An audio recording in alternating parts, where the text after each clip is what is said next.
नमस्कार, स्वागत है हमारे YouTube चैनल में। आज देखते हैं प्रैक्टिस सेट नंबर 5 जो सीटेट परीक्षा के लिए बहुत ही महत्वपूर्ण होगा। और ये जो प्रैक्टिस सेट है वो बाल मनोविज्ञान का है और ये बहुत ही महत्वपूर्ण प्रश्न है। तो प्लीज़ वीडियो को पूरा देखें और शेयर ज़रूर कर दें और चैनल पर नए हों तो सब्सक्राइब ज़रूर कर लें। तो चलिए शुरू करते हैं। महत्वपूर्ण प्रश्न है। प्रश्न नंबर 1, शैशव काल की अवधि है जन्म से 1 वर्ष तक, ऑप्शन नंबर बी जन्म से 2 वर्ष तक, ऑप्शन नंबर सी जन्म से 3 वर्ष तक, या ऑप्शन नंबर डी 2 से 3 वर्ष तक। तो शैशवावस्था की जो शैशवावस्था है वो है ऑप्शन नंबर बी जन्म से 2 वर्ष तक। Option number B is right answer.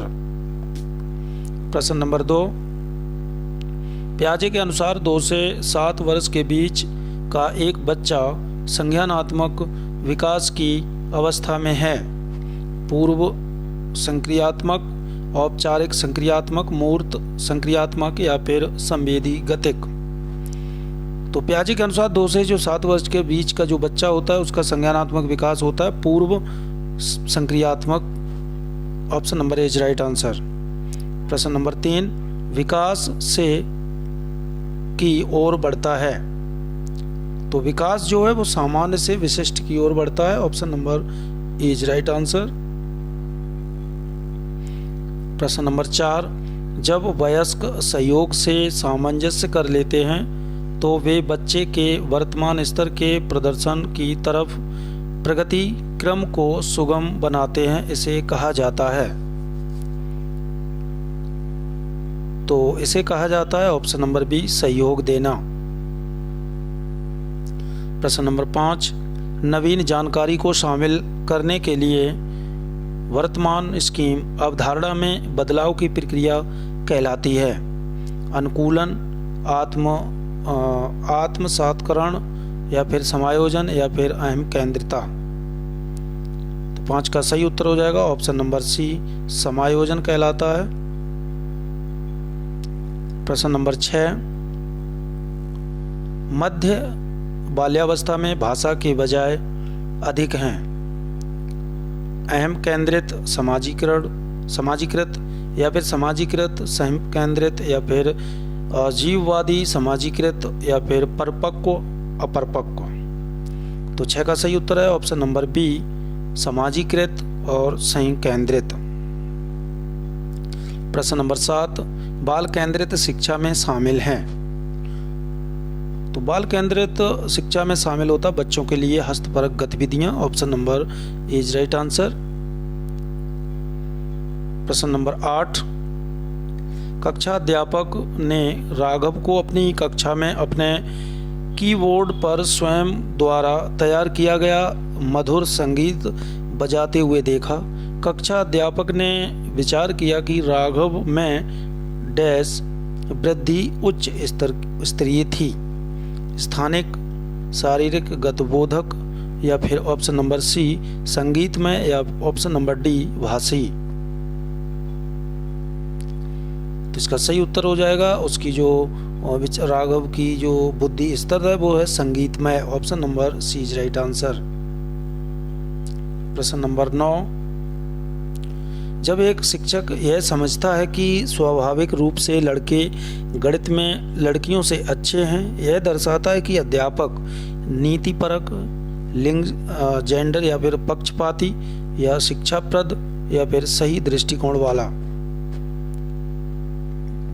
तो जब कोई शिक्षक ये सोचता है कि लड़के जो है लड़कियों से ज़्यादा अच्छे हैं पढ़ने में, तो वो पक्षपाती होता है टीचर, लिंग, जेंडर या पक्षपाती। प्रश्न नंबर 10, समावेशी शिक्षा मानती है कि हमें को के अनुरूप बदलना है। बच्चे व्यवस्था या फिर व्यवस्था बच्चे, परिवेश परिवार या फिर बच्चे परिवेश। इसका सही उत्तर हो जाएगा समावेशी शिक्षा मानती है कि हमें व्यवस्था को बच्चों के अनुरूप बदलना है। Option number B is right answer. प्रश्न नंबर 11, बच्चों में ज्ञान की रचना करने और अर्थ का निर्माण करने की क्षमता होती है। इस परिप्रेक्ष्य परिप्रेक्ष्य में एक शिक्षक की भूमिका है? तालमेल बैठाने वाली, या फिर संप्रेषण और व्याख्याता की, या फिर सुगमकर्ता की, या फिर निर्देशक की?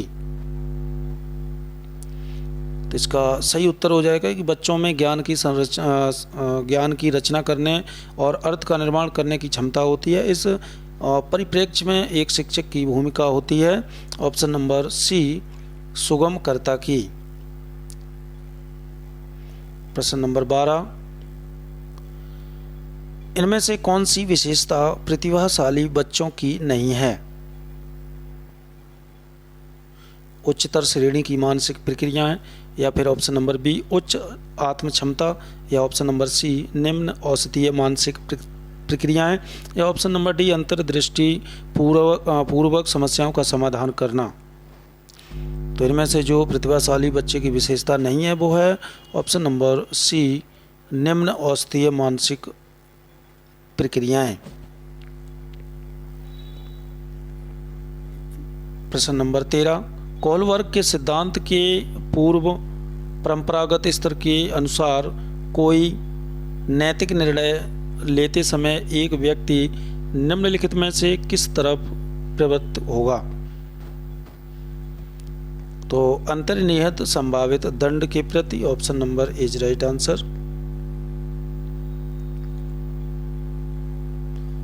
प्रश्न नंबर 14, शिक्षार्थियों की वैयक्तिक भिन्नताओं के संदर्भ में शिक्षिका को चाहिए। तो इसका सही उत्तर हो जाएगा शिक्षार्थियों की वैयक्तिकता विभिन्नताओं के संदर्भ में शिक्षिका को चाहिए विविध प्रकार की अधिगम परिस्थितियों को उपलब्ध कराना। Option number is right answer. प्रश्न नंबर 16, निम्न में कौन सा आकलन करने का सर्वाधिक उपयुक्त तरीका है?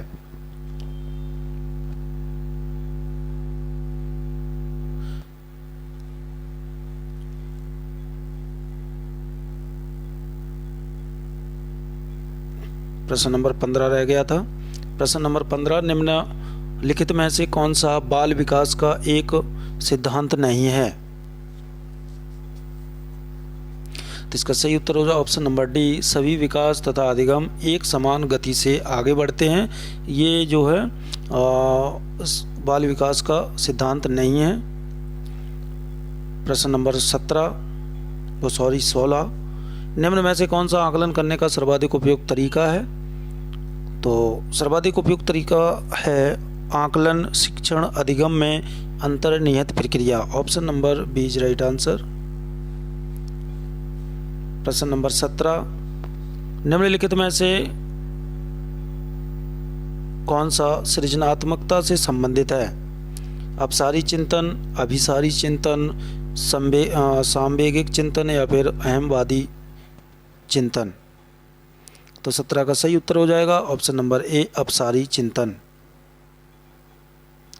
प्रश्न नंबर 18, बच्चों के बारे में निम्नलिखित कथनों में से किस कथन से वाइगोत्स्की सहमत होते हैं?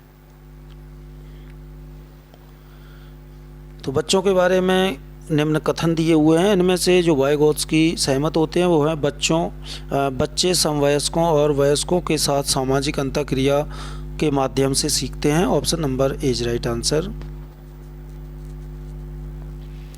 प्रश्न नंबर 19, बच्चे करते हैं।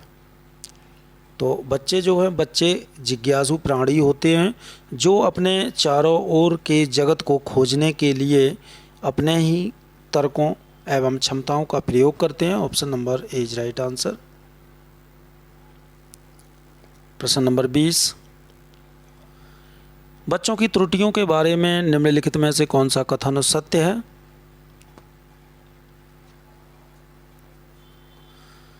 तो बच्चों की त्रुटियों के बारे में जो कथन सत्य है वो है ऑप्शन नंबर बी, बच्चों की त्रुटियां उनके सीखने की प्रक्रिया का अंग हैं।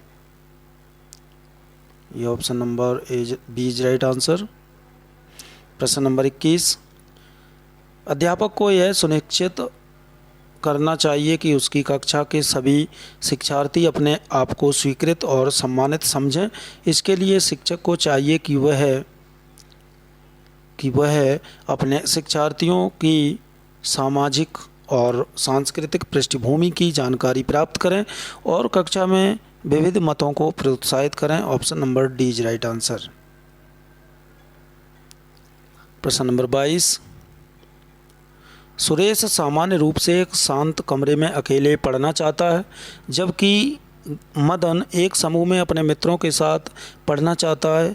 यह उनके में विभिन्नता का कारण है। मूल्यों का, अभिक्षमता का, अधिगम शैली का या फिर परावर्तकता स्तर का। तो कोई बच्चा अकेले कमरे में बैठा हुआ है और अकेला पढ़ना चाहता है, और कोई जो है समूह में पढ़ना चाहता है। तो ये जो है दोनों की क्या है, अधिगम शैली।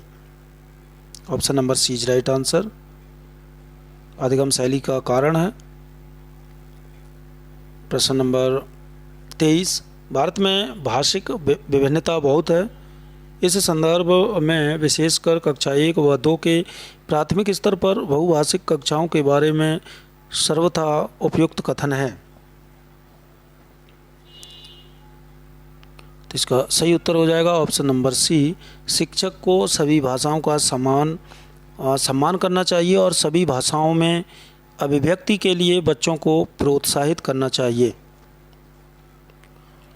प्रश्न नंबर 24, प्रकृति पोषण विवाद में प्रकृति से क्या अभिप्राय है। तो प्रकृति का जो अभिप्राय है प्रकृति से वो ऑप्शन नंबर बी, जैविकीय विशिष्टताएं या वंशानुक्रम सूचनाएं। प्रश्न नंबर 25, जनसंचार माध्यम समाजीकरण का एक महत्वपूर्ण माध्यम बनता जा रहा है।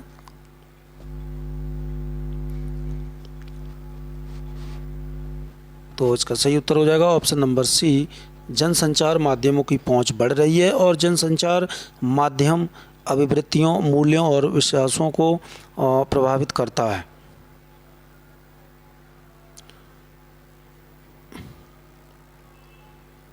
प्रश्न नंबर 26,